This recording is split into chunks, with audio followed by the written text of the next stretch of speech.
बड़ा खुलासा पुलिस ने किया है। जी हां, दाऊद को लेकर के ये बड़ा खुलासा है। संभल हिंसा का अब दाऊद कनेक्शन सामने आ गया है, जिसमें दाऊद इब्राहिम से जुड़े साटा गैंग के गुर्गे सहित पुलिस ने 10 लोगों को गिरफ्तार किया है। ये देखिए, गिरफ्तारी की तस्वीरें हम यहां पर दिखा रहे हैं। और पुलिस ने शारिक साटा गैंग के सदस्य अफरोज मुल्ला को भी गिरफ्तार किया है। इन हत्याओं का पर्दाफाश किया। इस खुलासे के बाद घटना में पाकिस्तानी कारतूस दुबई कनेक्शन तक सामने आ गया है। यानी इन सब के बारे में जानकारी और पता चला है। संभल पुलिस के एडिशनल एसपी श्रीश चंद्र के मुताबिक शारिक साटा गैंग के गिरफ्तार किए गए मुल्ला अफरोज के 32 बोर की पिस्टल भी बरामद हुई है, जो कि संभल हिंसा के दौरान इस्तेमाल की गई थी। और इसी पिस्टल से अयान और बिलाल अंसारी की भी हत्या हुई थी।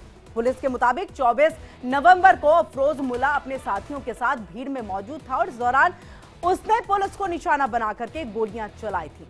इस फायरिंग में कुछ गोलियां इसके साथियों और अन्य लोगों को भी लगी थी। पुलिस का यह दावा है कि अफरोज मुल्ला की तरफ से चलाई गई जो गोलियां हैं वो बिलाल और अयान की मौत का सबसे बड़ा कारण है। पुलिस ने इस दौरान आरोपी के पास से लूटे गए 15 ब्लैक कारतूस, एक पिस्टल भी बरामद की है। तो वहीं खुफिया विभाग का जो पहला शक है वो संभल के रहने वाले शारिक साठा पर ही है, जो आतंकी दाऊद की गैंग का सदस्य है। देखिए, शारिक पर अलग अलग राज्यों में 50 से ज्यादा मामले दर्ज हैं।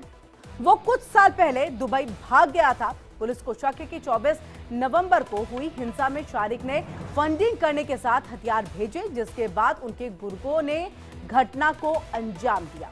इस मामले में दाऊद के गुर्गे का नाम भी सामने आना है और ऐसे में बड़ी साजिश की तरफ जो है इशारा ये कर रहा है। अभी तक प्रकाश में आए 70 अभियुक्तों की गिरफ्तारी सुनिश्चित की गई है। इसमें एक अभियुक्त मुल्ला अफरोज पुत्र अफसर निवासी हुसैनी रोड थाना नखासा यह है। इसके द्वारा घटना के दिन स्वयं अपने साथियों के साथ उपस्थित रहकर घटना कारित की गई थी। इसने पुलिस पार्टी में फायरिंग करने के उद्देश्य से फायरिंग की थी, जिसमें उपद्रव के बीच अफरा तफरी का माहौल बना और इसके साथियों को इसके फलस्वरूप इसकी गोली लगी और कुछ उपद्रवियों को भी गोली लगी, जिसके फलस्वरूप 2 व्यक्ति अयान और बिलाल की मृत्यु कारित हो गई। इसके अन्य साथियों की भी तलाश की जा रही है। शीघ्र ही उन्हें भी जांच के क्रम में गिरफ्तार करते हुए प्रकरण में कठोर विधिक कार्य सुनिश्चित होगी। और आइए अब आपको संभल हिंसा का दाऊद कनेक्शन बताते हैं। देखिए, पाकिस्तानी कारतूस मिलने के बाद जांच शुरू हुई थी, ये आम सी बात है। संभल हिंसा के 10 और आरोपी जो है वो गिरफ्तार किए गए। आरोपी में एक मुल्ला अफरोज भी शामिल था। तो मुल्ला अफरोज शारिक साठा गैंग से जुड़ा हुआ है।